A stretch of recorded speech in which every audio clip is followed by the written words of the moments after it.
This is Hannibal here from the HannibalTV.com with my weekly review of the points I find interesting in Dave Meltzer's Wrestling Observer newsletter. So let's just jump right into it. He didn't, the big story that he covered this week is that AEW is now working with AAA and CMLL. To me, as somebody who only knows one Mexican wrestler, Tessa Blanchard, who works for CMLL, and I know that Conan's affiliated with AAA and Vampiro are affiliated with AAA. That's the extent of my wrestling knowledge. So, to be honest, I didn't care too much about that. The basic of it is money talks, and Tony Khan was able to smooth out whatever issues they may have had from having wrestlers on the same events through the billions of dollars that his family has. Becky Lynch is now officially a free agent. Of course, Seth Rollins is her husband, who has re-signed with WWE, but Becky Lynch, I would say there's a good chance we may see her in AEW. Tommy Dreamer said it. She could do one match and put Sasha Banks over. I mean, they could offer her a match. We all know Tony Khan supposedly pays John Moxley and the Young Bucks $6 million a year. Supposedly, Sasha Banks is making $4.5 million a year. Okada supposedly making $4.5 million a year, and these are from reports. And then Will Ospreay, who headlined the second lowest collision of the week last week, the second lowest ever rated collision of the week. He's supposedly making millions. Even though none of those people, the Young Bucks, I will say, I mean, they were part of the beginnings of AEW. I get it. John Moxley has been a mainstay in AEW, even though he wrestles in New Japan more than AEW this year. But they could offer Becky Lynch, who supposedly her last contract was for $3.1 million in WWE. They could offer her a large amount of money to have one match or a short-term contract. To me, Becky Lynch would be more valuable than Seth Rollins would have been. Becky Lynch is more known, and it would at least pop a few ratings to have her part of the roster, and she could draw the most against Sasha Banks. So to me, they should make her an offer she can't refuse, at least a short-term offer, because WWE would still take her back. Let's say she did 1 year in AEW. She could do one match. Technically, she could do one match for anyone she wants if the offer was right. But she could do a year in AEW, then go back to WWE, and she'd probably be more famous out of it because people like big stars jumping back and forth. Chris Jericho said it. Chris Jericho has also said AEW needs more big stars. Let's face the facts here. MJF is the biggest star AEW has created by far.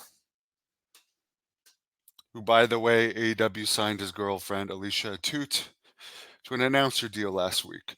But there hasn't been that many. There's been some mid card stars like Eddie Kingston created. Um, Wardlow at one point was looking good, but it seems like they gave up on him. But there hasn't really been any major stars, so they need to bring in the major stars from outside. So if I was AEW and I was Tony Khan, I would, as Tommy Dreamer said, I would break the bank to get Sasha Banks. For God's sake, get rid of about 40 of your wrestlers that you're not using. I mean, apparently they just released Paige Van Zant from AEW this week, and they hadn't used her in 2 years of her contract, which is just crazy. It's like it's all in the news that they're getting a deal to come to Arlington, Texas, to an arena that's going to be set up for 1,200. As if that makes a difference when you're paying so many people to just sit at home. Wouldn't it be a better savings to not let people ride out their contracts and to release them? But Tony Khan's a nice guy. He lets people ride out their contracts. Shout out to Rusev, who gets paid in the hundreds of thousands a year for doing nothing. In other WWE news, Clash in the Castle in Scotland is not sold out. There's about 10,000 tickets out, 1,102 left. So you would think the first pay-per-view in Scotland, maybe the very first ever pay-per-view for wrestling in Scotland for WWE, and it's not sold out. SmackDown the night before has 8,547 tickets out, 2,572 left. Apparently, Chad Gable, who is a wrestler that I have absolutely no interest in watching just because he's small. And for some reason, I just have zero interest in watching small wrestlers. And I mean, I respect him as an amateur wrestler and stuff, but um, between him and Otis is entertaining. Chad Gable, I find boring as hell, but supposedly his contract is expiring. He's getting the biggest push of his career in WWE right now, but AEW is interested in him. Of course, AEW is interested in him. He's a small wrestler. They love small wrestlers. They have some good big guys, but it seems like they don't push them as much as they do the smaller guys. Rhea Ripley is not having shoulder surgery in the end. She's rehabbing it and should be back by SummerSlam. That's the other thing for Becky Lynch. Obviously, Rhea Ripley is the woman of the future for WWE. I think she's only about 26, and I would say, like, Becky Lynch is over, but Rhea Ripley is more over, and Rhea Ripley would not vacated the women's championship. She wouldn't have lost the women's championship in all likelihood had she not been injured. And it's funny, it's funny that they had her vacate the title, where if she didn't need shoulder surgery, Becky Lynch probably could have pinned her. You could have a quick match and pin someone. Hell, remember when Dynamite Kid broke his back and they made him like still get pretty much dragged out to the ring just so the Bulldogs could lose the titles? That's an indication to me that they did not want Becky Lynch beating Rhea Ripley, but they thought Becky Lynch was the best women's championship to hold on to it and pass it to the next person. Um, but yeah, it's funny that if it's not even a bad enough shoulder injury to require surgery, that she had to vacate the title. Aren't wrestlers supposed to be tough? Anyways, I wrestled with a torn pec. And I've wrestled with a lot of injuries over the years, but I'm a nobody. I'm just a professional YouTuber and a very successful, well, I wouldn't say extremely successful wrestling promoter, but decently successful wrestling promoter. As Great North Wrestling, the company I started back in 2007, is still going on in some form today. Shout out to our events August 31st in Petawawa and June 29th in Napanee. Which, by the way, the Warlord's coming to Petawawa, as well as another ex-WWE superstar. The weekend house shows WWE last weekend, June 1st in White Plains, New York, where I've driven through a bunch of times, had 4,295. June 2nd in Binghamton, New York, another town I've driven through a bunch of times, 4,274. Binghamton, whenever I drive to New Jersey, I drive through that. SmackDown in Albany, another town I've driven through a bunch of times. They were in a 17,500 seat arena, and they had 7,797 fans. Raw in Hershey, Pennsylvania, over 9,000 fans, 9,176. The A&E biography episode on Eddie Guerrero, one of the lowest drawing WWE champions of all time, had only a 0.05 rating, which was the lowest number in the history of A&E biography. It was the previous record low was the week before, which was a 0.07 about Steve Austin's quote-unquote final match against Kevin Owens. The reason, and all the previous lows that hadn't done before, below a 0.10. So for the Eddie Guerrero was half of that, half of the previous record low, and Austin was 0.07 on his last match against Owens. The reason why, like, it was nice, I still haven't seen that match, and I'm a Steve Austin fan. That's how little interest I had in that match. It's nice that he came and did a little thing,